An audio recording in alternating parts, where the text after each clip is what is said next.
പ്രതിരോധ രംഗത്ത് ലോകത്തെ എല്ലാ ശക്തികളെയും ഞെട്ടിച്ചുകൊണ്ട് ഒരു പുതിയ സ്ട്രാറ്റജി ഡെവലപ്പ് ചെയ്ത് ശരിക്കും ഇന്ത്യ ആധുനിക യുദ്ധത്തിന് അനുയോജ്യമായ തന്ത്രങ്ങൾ ആവിഷ്കരിക്കുന്നു എന്നാണ് ഇപ്പോൾ മനസ്സിലാക്കാൻ കഴിയുന്നത്.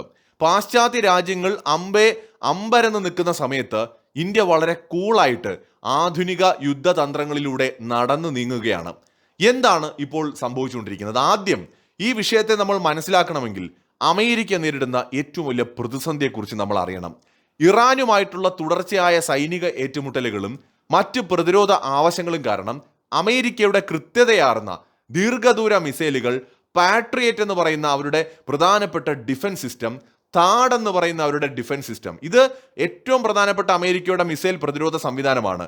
ഇവയെല്ലാം തന്നെ വളരെയധികം ഉപയോഗിക്കപ്പെട്ടുവെന്നും ഇപ്പോൾ അമേരിക്ക ഇതിന് വലിയ ഷോർട്ടേജ് നേരിടുന്നുണ്ട് എന്നുമാണ് Washington post, centre for strategic and international studies തുടങ്ങിയ പ്രമുഖ മാധ്യമങ്ങളും തിങ്ക് ടാങ്കുകളും ചൂണ്ടിക്കാണിക്കുന്നത്. അമേരിക്കൻ ഭരണകൂടം, വിശേഷിച്ച് വൈറ്റ് ഹൗസ്, ഈ വാർത്തകളെ പൂർണ്ണമായും തള്ളി പറഞ്ഞിട്ടുണ്ട്. അമേരിക്കയുടെ കയ്യിൽ ആവശ്യത്തിന് ആയുധങ്ങൾ ഉണ്ടെന്നും പ്രതിരോധ നിർമ്മാണ കമ്പനികൾ ഉൽപാദനം ദ്രുതഗതിയിൽ നടത്തുന്നു എന്നുമാണ് ട്രംപ് പറഞ്ഞത്. ഇതിൽ ആര് പറഞ്ഞതാണ് ശരി? ലോകത്തെ പ്രസിദ്ധമായ അമേരിക്കൻ മാധ്യമങ്ങൾ പറഞ്ഞതാണോ, ട്രംപ് പറഞ്ഞതാണോ? ഇവിടെയാണ് നമ്മൾ ചിന്തിക്കേണ്ടത്. മാധ്യമങ്ങൾ പറഞ്ഞതിനാണ് കൂടുതൽ സാധ്യത. എന്ന് വെച്ചാൽ അമേരിക്കയുടെ കൈവശം ആയുധങ്ങൾക്ക് ഷോർട്ടേജ് ഉണ്ട്. എന്തുകൊണ്ടാണെന്നല്ലേ? അതായത് അമേരിക്കയിൽ ഒരു ആയുധം ഉൽപ്പാദിപ്പിക്കുന്നതിന് വരുന്ന കോസ്റ്റ് എന്ന് പറയുന്നത് നമുക്ക് സങ്കല്പിക്കാൻ പോലും പറ്റില്ല. അമേരിക്ക ഒരു ദീർഘദൂര മിസൈൽ ഉണ്ടാക്കുന്ന കോസ്റ്റ് ഉണ്ടെങ്കിൽ സാധാരണ ഇന്ത്യയെ പോലത്തെ ഒരു രാജ്യത്തിന് 10-15 മിസൈലുകൾ ആ ഒരു കോസ്റ്റിൽ ഉണ്ടാക്കാൻ കഴിഞ്ഞേക്കും. സോ ഈ വിധത്തിലാണ് നമ്മൾ കാര്യങ്ങൾ മനസ്സിലാക്കേണ്ടത്. രണ്ടാമത്, അമേരിക്കയ്ക്ക് തൊഴിലാളികൾക്ക് കൊടുക്കേണ്ടി വരുന്ന ശമ്പളം എന്ന് പറയുന്നത് വളരെ കൂടുതലാണ്. ഇന്ത്യയിൽ അത് താരതമ്യേന കുറവാണ്. അമേരിക്കയുടെ ടെക്നോളജി ലോകത്തിലേക്ക് വെച്ച് ഏറ്റവും മികച്ചതാണെന്ന് അവർ അവകാശപ്പെടുന്നുണ്ടെങ്കിലും ഇന്നത്തെ യുദ്ധ സാഹചര്യം മാറിയിരിക്കുകയാണ്. ഇന്ന് ചീപ്പായിട്ടുള്ള ഡ്രോണുകളും റോക്കറ്റുകളും മിസൈലുകളും ഉപയോഗിച്ചുകൊണ്ട് ദശലക്ഷക്കണക്കിന് കോടി ഡോളർ മൂല്യം വരുന്ന മിലിറ്ററി വെഹിക്കിൾസ്, ടാങ്കുകള് അല്ലെങ്കിൽ വിമാനങ്ങളൊക്കെ തകർക്കുകയാണ്. ഈ ഇസ്രയേൽ ഇറാൻ അമേരിക്ക യുദ്ധത്തിൽ അമേരിക്കയ്ക്ക് വലിയ നാശനഷ്ടം ഉണ്ടായിട്ടുണ്ട്. ഇറാൻ അയച്ച വില കുറഞ്ഞ ഡ്രോണുകളെയും മിസൈലുകളെയും തകർക്കാൻ വേണ്ടിയിട്ട് താഡ്, പാട്രിയോട്ട് പോലെയുള്ള അമേരിക്കയുടെ അത്യാധുനികമായിട്ടുള്ള എയർ ഡിഫൻസ് സിസ്റ്റംസ് ആണ് അവർക്ക് ഉപയോഗിക്കേണ്ടി വന്നത്. 25,000 രൂപയുടെ ഡ്രോൺ തകർക്കാൻ വേണ്ടിയിട്ട് 25 കോടിയുടെ മിസൈൽ ഉപയോഗിക്കേണ്ടി വരുന്ന ഒരു സാഹചര്യം ഇമാജിൻ ചെയ്യുക. മാത്രമല്ല, നിരന്തരമായ ആക്രമണം ഇറാന്റെ കയ്യിൽ നിന്ന് വന്നപ്പോൾ വളരെയധികം ആയുധങ്ങൾ, മിസൈലുകൾ അവിടെ ഉപയോഗിക്കപ്പെട്ടു.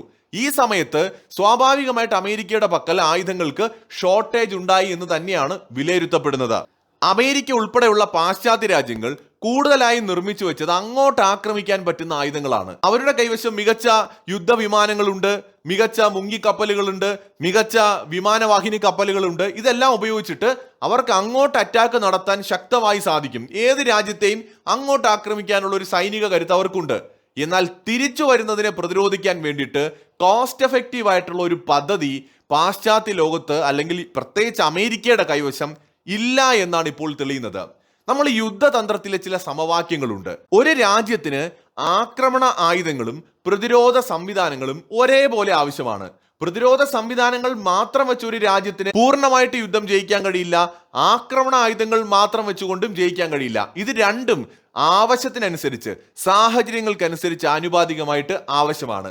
അമേരിക്കയുടെ ഒരു രീതി നോക്കിക്കഴിഞ്ഞാൽ ആഗോളതലത്തിൽ തങ്ങളുടെ ആധിപത്യം നിലനിർത്താനും ലോകത്തിന്റെ ഏത് കോണിലും പെട്ടെന്ന് ആക്രമണം നടത്താനുമാണ് അമേരിക്ക മുൻഗണന നൽകുന്നത്. അതിനാൽ അവർ വിമാനവാഹിനി കപ്പലുകൾ, സ്റ്റെൽത്ത് ബോംബറുകൾ, ക്രൂയിസ് മിസൈലുകൾ തുടങ്ങിയ അറ്റാക്ക് ആയുധങ്ങളിൽ വലിയ തുക നിക്ഷേപിച്ചിട്ടുണ്ട്. ഇറാനിൽ അമേരിക്ക നടത്തിയ ആക്രമണങ്ങൾ നമ്മൾ കണ്ടതാണ്. മാരകമായ ആക്രമണങ്ങളായിരുന്നു. ഇറാൻ ഒന്നും ചെയ്യാൻ പറ്റിയില്ല. ഇറാന് വലിയ സാമ്പത്തിക നഷ്ടം അമേരിക്ക വരുത്തി. അമേരിക്കയുടെ സ്റ്റെൽത്ത് ബോംബറുകളും യുദ്ധവിമാനങ്ങളും വലിയ നാശനഷ്ടം തന്നെ വരുത്തി വെച്ചു.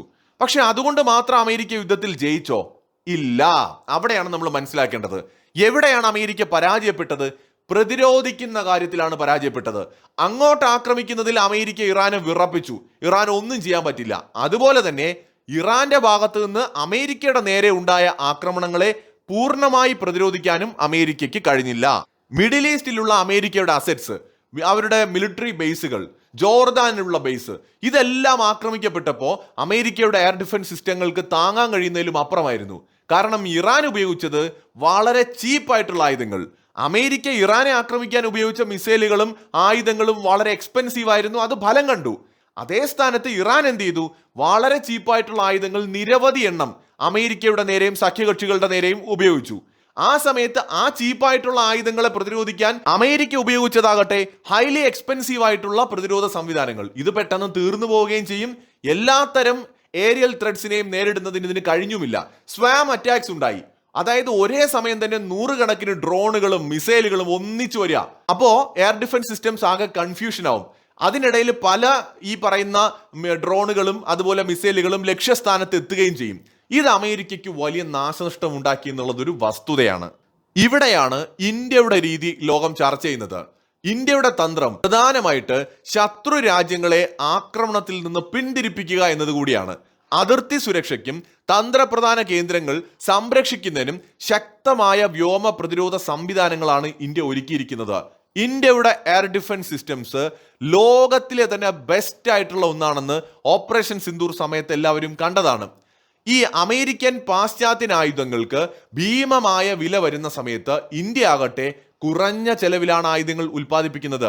അമേരിക്കയിലും യൂറോപ്പിലും പ്രതിരോധ വിദഗ്ധരുടെ ശമ്പളവും ഉൽപാദന ചെലവും വൻതോതിൽ ഉയർന്നതാണ്. ഇന്ത്യയിൽ സാങ്കേതിക വിദഗ്ധരുടെയും ലേബറിന്റെയും ചെലവ് താരതമ്യേന കുറവാണ്. ഉദാഹരണം, അമേരിക്കയുടെ ഒരു പാട്രിയറ്റ് ഇന്റർസെപ്റ്റർ മിസൈലിന് 3-4 മില്യൺ US$ വില വരുമ്പോൾ ഇന്ത്യയുടെ ഒരു തദ്ദേശീയമായ ആകാശ് മിസൈലിന് വരുന്നത് അതിന്റെ വളരെ ചെറിയൊരു ശതമാനം മാത്രമാണ്. അതായത് ഒരു $300K മാത്രം. $1 മില്യൺ അമേരിക്കയുടെ ഒരു മിസൈലിന് ചിലവ് വരുന്നത്. നമ്മൾ വെറും 2.5 കോടി രൂപയ്ക്ക് ഒരു ആകാശ് മിസൈൽ നിർമ്മിക്കുമ്പോൾ അതിന്റെ 10, 20, 30, 40 ഇരട്ടിയിലധികം വരും അമേരിക്ക അതേപോലെ ഒരു മിസൈൽ നിർമ്മിക്കാൻ. ഇതാണ് വ്യത്യാസം. പഴയ മിസൈലുകളെ റീ എഞ്ചിനീയറിംഗ് ചെയ്ത് ഇന്ത്യ തദ്ദേശീയമായിട്ട് കുറഞ്ഞ ചെലവില് ഗ്രൗണ്ട് ടു എയർ മിസൈലുകളാക്കി മാറ്റുന്ന ടെക്നിക്കുകൾ ഡെവലപ്പ് ചെയ്തിട്ടുണ്ട്. ഇന്ത്യയുടെ പ്രോജക്റ്റ് കുശ റഷ്യയുടെ S-400 പോലെ അതിശക്തമായിട്ടുള്ള ഒരു തദ്ദേശീയമായ ഡിഫൻസ് സിസ്റ്റം ഉണ്ടാക്കുക എന്നതായിരുന്നു. അതിലും നമ്മളിപ്പോൾ വിജയിച്ചിരിക്കുകയാണ്. സ്വാം അറ്റാക്കുകളെ ഡിഫെൻഡ് ചെയ്യാൻ കഴിയുന്ന ഇലക്ട്രോണിക് വാർഫെയർ സിസ്റ്റംസും മോഡേൺ ആയിട്ടുള്ള ലേസർ സംവിധാനങ്ങളും D4 പോലെയുള്ള ആധുനിക ഡ്രോൺ ഹണ്ടിംഗ് സിസ്റ്റംസ് അടക്കം ഡെവലപ്പ് ചെയ്തുകൊണ്ട് ഇന്ത്യ പ്രതിരോധ രംഗത്ത് തങ്ങളുടേതായ ഒരു പുതിയ പാത വെട്ടി തുറന്നിരിക്കുകയാണ്. ഇവിടെ ഇന്ത്യയുടെ സ്ട്രാറ്റജി നമ്മൾ ഓപ്പറേഷൻ സിന്ദൂർ തന്നെ ഒരു എക്സാമ്പിൾ ആയിട്ട് എടുത്താൽ, ഇങ്ങോട്ട് വരുന്ന ആക്രമണങ്ങളെ പൂർണ്ണമായിട്ട് ഡിഫെൻഡ് ചെയ്യുക, ഒരു തരത്തിലും കോംപ്രമൈസ് ചെയ്യാതെ ഡിഫെൻഡ് ചെയ്യുക. പാകിസ്ഥാന്റെ ഒരൊറ്റ മിസൈൽ പോലും ഇന്ത്യയുടെ മണ്ണിൽ പതിച്ചില്ല എന്ന് നമ്മൾ ഓർക്കണം. അതേസമയം തന്നെ ഇതിനിടയിൽ ശത്രുവിനെ എല്ലാ അർത്ഥത്തിലും തകർക്കുന്ന തരത്തിൽ ശക്തമായ ആക്രമണങ്ങൾ അങ്ങോട്ടും നടത്തുക. ഇന്ത്യ കൂടുതലും ചെയ്തത് പ്രതിരോധിക്കുകയാണ്. ഇന്ത്യയുടെ അങ്ങോട്ടുള്ള ആക്രമണം വളരെ കൃത്യതയുള്ളതായിരുന്നു. ബ്രഹ്മോസ് പോലെയുള്ള മിസൈലുകൾ ഉപയോഗിച്ച് നമ്മൾ നടത്തിയ ആക്രമണത്തിൽ ശത്രുവിന്റെ നട്ടെല്ലൊടിയുന്നതാണ് നമ്മൾ കണ്ടത്. ഇന്നത്തെ യുദ്ധങ്ങളിൽ ഉദാഹരണത്തിന് ഡ്രോൺ ആക്രമണങ്ങൾ പോലെയുള്ളവ, ഏതാനും ലക്ഷങ്ങൾ മാത്രം വിലയുള്ള ഡ്രോണുകളെ തകർക്കാൻ കോടികൾ വിലയുള്ള മിസൈലുകൾ ഉപയോഗിക്കേണ്ടി വരുന്നത് പാശ്ചാത്യ രാജ്യങ്ങൾക്ക് വലിയ സാമ്പത്തിക ബാധ്യത വരുത്തുന്നുണ്ട്. ഇവിടെയാണ് ഇന്ത്യയുടെ hard kill, soft kill, laser സിസ്റ്റങ്ങൾ, ഡ്രോൺ ജാമറുകൾ ഇതെല്ലാം തന്നെ വളരെ തുച്ഛമായ ചിലവില് ശത്രുവിന്റെ ഡ്രോൺ ആക്രമണങ്ങളെ തകർക്കാൻ നമ്മളെ സഹായിക്കും. അതിനു പുറമെ ചുരുങ്ങിയ ചിലവിലുള്ള ആകാശ് മിസൈലുകൾ കൂടി വരുമ്പോൾ ഇന്ത്യയുടെ പ്രതിരോധ സംവിധാനം മികച്ചതായി മാറുകയാണ്. ചുരുക്കത്തിൽ അമേരിക്ക അടക്കമുള്ള രാജ്യങ്ങൾ അങ്ങോട്ട് ആക്രമിക്കാൻ വേണ്ട ആയുധങ്ങൾക്ക് കൂടുതൽ ഇമ്പോർട്ടൻസ് കൊടുത്തപ്പോൾ ഇന്ത്യ പോലെയുള്ള രാജ്യങ്ങൾ ഇങ്ങോട്ട് വരുന്ന ആക്രമണങ്ങളെ പ്രതിരോധിക്കുന്നതിന് കൂടുതൽ മുൻഗണന കൊടുക്കുകയും അതിനോടൊപ്പം തന്നെ അങ്ങോട്ട് ആക്രമിക്കുന്നതിന് വേണ്ട ആയുധങ്ങൾ സജ്ജീകരിക്കുകയും ചെയ്തു. ആ ഒരു റേഷ്യോ കൃത്യമായി പാലിച്ചാണ് മുന്നോട്ട് പോയത്.